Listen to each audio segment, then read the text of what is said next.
Saudações a todos vocês que acompanham o nosso canal, o canal Café Concurseiro. E se você está chegando aqui agora, se você ainda não é nosso inscrito, se inscreva no nosso canal, curte, comente e compartilhe os nossos vídeos. Se você está assistindo o vídeo de hoje, provavelmente você deve saber das oportunidades que estão ofertadas lá no estado do Piauí. Nós temos o concurso para a Polícia Civil, que contempla os cargos de delegado, de oficial investigador e de perito oficial.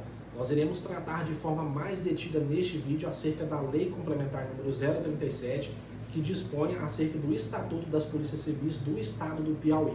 Nós devemos fazer esse estudo de forma concatenada. Isso porque no próprio edital nós temos a menção da Lei Orgânica Nacional das Polícias Civis. Inclusive eu irei deixar um link para uma aula que eu gravei acerca da Lei Orgânica Nacional das Polícias Civis, que traz e estabelece normas a serem observadas por parte dos estados na implementação de suas polícias civis. E nós temos outro diploma legislativo, outra lei complementar importante, que é a Lei número 318 de 2025, que promoveu alterações na estrutura da Lei Complementar número 037 de 2004. Essa Lei Complementar número 318 já é em resposta à Lei Orgânica Nacional das Polícias Civis.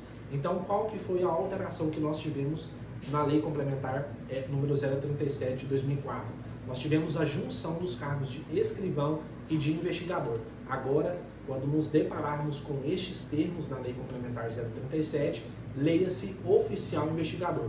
E nós tínhamos espécies do gênero perito oficial. Nós tínhamos o perito médico legista, o perito odontolegista e o perito criminal. Então, essas três espécies agora contemplam o gênero perito oficial. Dito isso, nós avançamos aqui na nossa legislação. Eu vou passar pelos pontos principais, pelos pontos que possuem maior recorrência e aplicabilidade no mundo dos concursos. Eu trouxe alguns esquemas elucidativos para que você consiga memorizar e absorver as informações da melhor forma possível para que nós tenhamos êxito na parte de legislação institucional.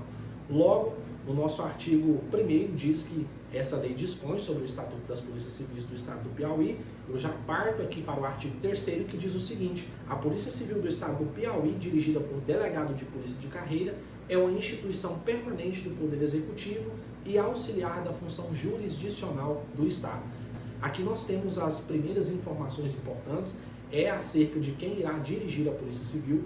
Deve ser um delegado de polícia de carreira. Por que a legislação faz essa menção? Porque em tempos remotos nós tínhamos a possibilidade de outros servidores que estavam anotados, por exemplo, no cargo de investigador ou no cargo de escrivão, desses servidores ir galgando níveis até chegar ao cargo de delegado de polícia, mesmo sem ter passado pelo concurso específico dessa carreira. A legislação então agora veda essas possibilidades que aconteciam tempos atrás. Outro ponto que merece destaque é mencionar que a Polícia Civil é uma instituição permanente. Isso quer dizer que, mesmo que nós tenhamos a alternância dos governantes no poder, a instituição Polícia Civil ela não se desfaz. Ela é uma instituição permanente que possui, inclusive, o respaldo constitucional e legal aqui da nossa lei complementar.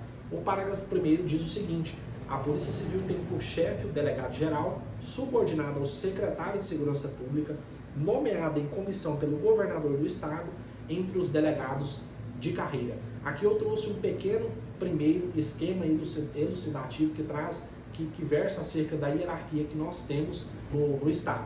Nós temos primeiro o governador do estado, nós temos o secretário de Segurança Pública e nós temos o delegado-geral, justamente nessa ordem hierárquica. Então está aqui um esquema elucidativo para vocês, bem simples, para que vocês tenham a melhor visualização do que o nosso diploma quer nos trazer.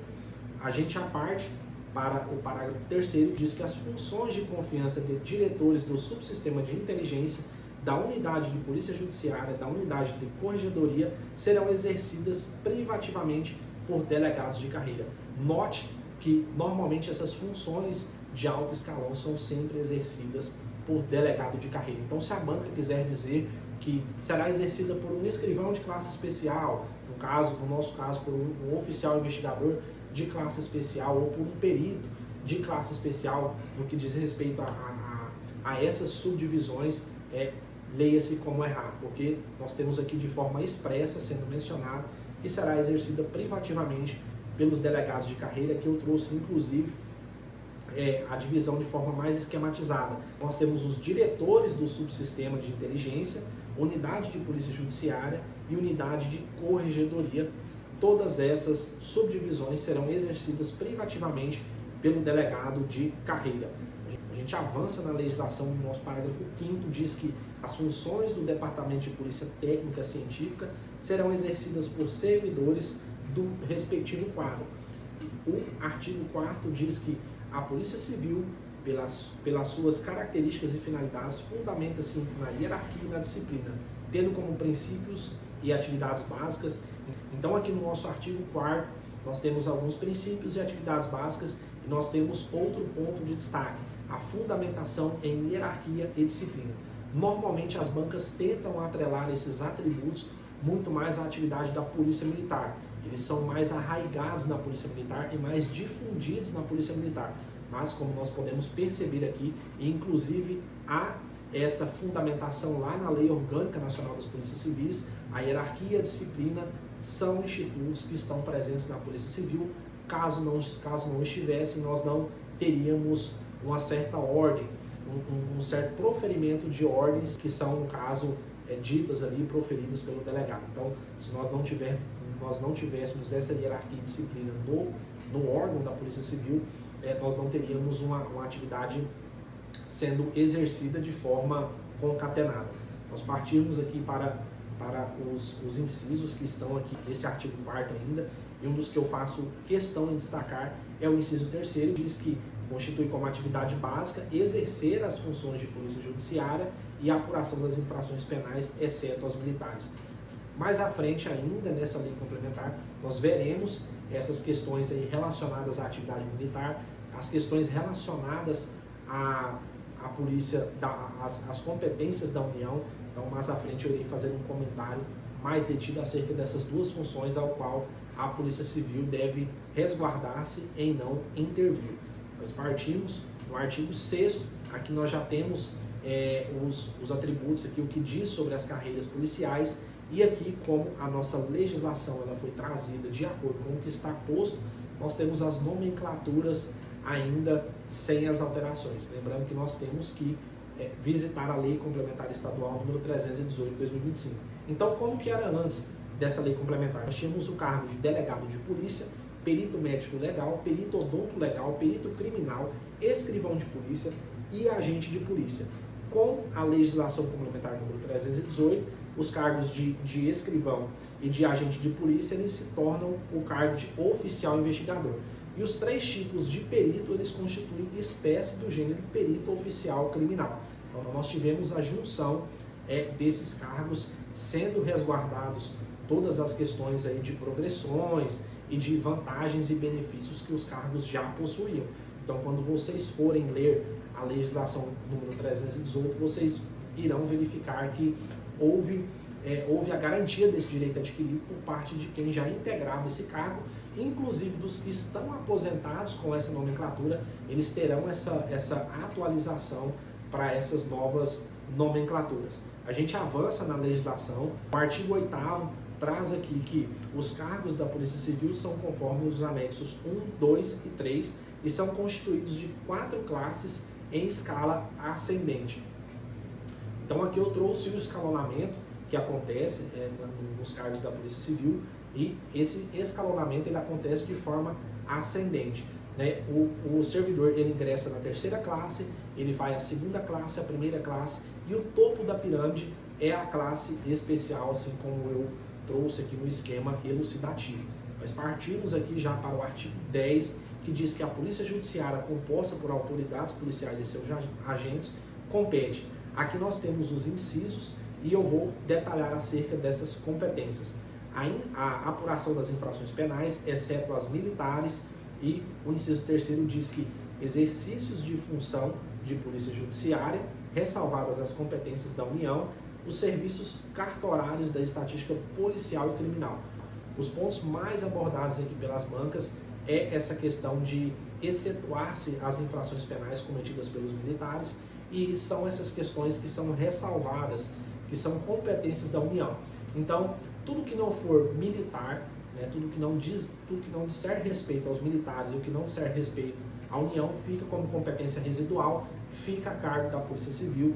Tenhamos cuidado com isso, porque normalmente as bancas elas gostam de incluir essas infrações penais militares como sendo uma atribuição, né, de apuração da Polícia Civil, ou alguma outra relacionada à União como sendo atribuição também da Polícia Civil e não da PF.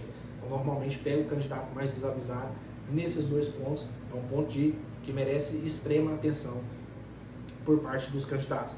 A gente avança aqui na legislação, no artigo 12, diz que ao delegado de polícia de carreira compete a direção da Polícia Judiciária, a ele ficando subordinados hierarquicamente os escrivães e os agentes de polícia. Aqui, leia-se, no caso, ao oficial investigador, porque nós tivemos a unificação desses dois cargos.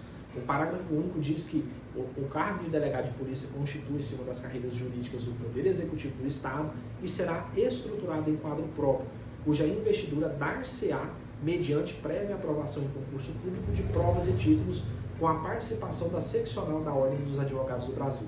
Salvo engano, lá na Lei Orgânica Nacional das Polícias Civis, há essa menção da participação da seccional da Ordem dos Advogados do Brasil, justamente para proporcionar uma maior legalidade, uma maior lisura no processo de contratação desses novos delegados que se dá através do concurso público. Outro ponto que merece destaque aqui, que merece a nossa atenção, são os requisitos que esse edital ele será composto de provas e títulos. Normalmente as bancas gostam de dizer que há a possibilidade de haver um certame apenas com a comprovação de títulos.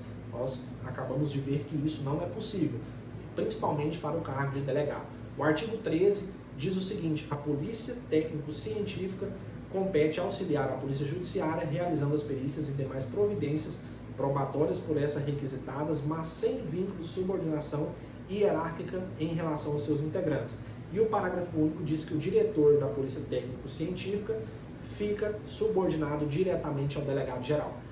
O ponto que nós temos de hierarquia é ao delegado que está ali naquela base hierárquica que eu trouxe logo no início desse vídeo. Nós temos o governador, o secretário de Segurança Pública e o delegado geral. E abaixo do delegado geral nós temos aqui o diretor da Polícia Técnico-Científica e nós temos também os demais delegados. Então, essa subordinação é ao delegado geral. Tomem cuidado, porque na hora da prova a banca pode mencionar que é apenas o delegado, às vezes de alguma seccional, de alguma jurisdição, de alguma delegacia especializada. Nós acabamos de ver que é ao delegado geral. Nós partimos aqui para falar sobre atribuições. A partir do artigo 14, nós temos atribuições que são referentes ao delegado de polícia, aos escrivães de polícia, aos investigadores de polícia e aos peritos. Referente ao escrivão, ao investigador e aos peritos, eu sugiro que vocês façam a leitura lá da Lei Complementar número 318. Ela não se destoa muito do que nós temos aqui, mas é o que tem de mais atual. Nós temos aquilo ali como sendo mais atual e como possível incidência na prova, justamente por essa questão de atualidade. Então nós temos algumas mudanças em nomenclaturas, algumas inserções de termos melhores que devem ser observados lá na Lei Complementar número 318. Aqui eu farei destaque apenas do inciso 2, que compete às atribuições do delegado de polícia, que diz o seguinte: lavrar termos circunstanciados, instaurar e presidir inquéritos policiais e outros procedimentos administrativos e fazer o indiciamento de forma fundamentada dentro de sua circunscrição. Então aqui são os pontos principais que compete ao delegado de polícia: a presidência do inquérito policial ou outros procedimentos administrativos, a atuação dentro de sua circunscrição. É claro que isso é de forma em regra, porque nós podemos ver inclusive na mídia, e o nosso texto legal irá dizer que em situações excepcionais pode acontecer essa atuação em outra circunscrição, principalmente por essa vinculação do crime com diversos estados. Então, caso contrário, nós não tivéssemos essa possibilidade, nós teríamos a inviabilidade de apuração de diversos tipos penais. Então, é sobre isso que a legislação ela quer nos mencionar. E, dito isso, aqui no artigo 17, fala sobre as competências dos integrantes da Polícia Técnico-Científica. Essas competências elas devem ser observadas de formas mais detidas por quem irá concorrer aos seus devidos cargos. Então, aquele que irá concorrer para o cargo de delegado, para o cargo de oficial investigador, para o cargo de perito oficial, ele deve se ater muito mais a essas atribuições do que a dos outros cargos. É claro que ele deve passar ali sim pelos outros cargos, porque isso pode ser objeto da nossa prova também. O que eu tinha para dizer nesse primeiro encontro, nessa primeira aula, é isso. Espero que vocês tenham gostado. Se você gostou, curte, comente, compartilhe, se inscreva no nosso canal para acompanhar os outros desdobramentos dessa aula. Até a próxima. Valeu!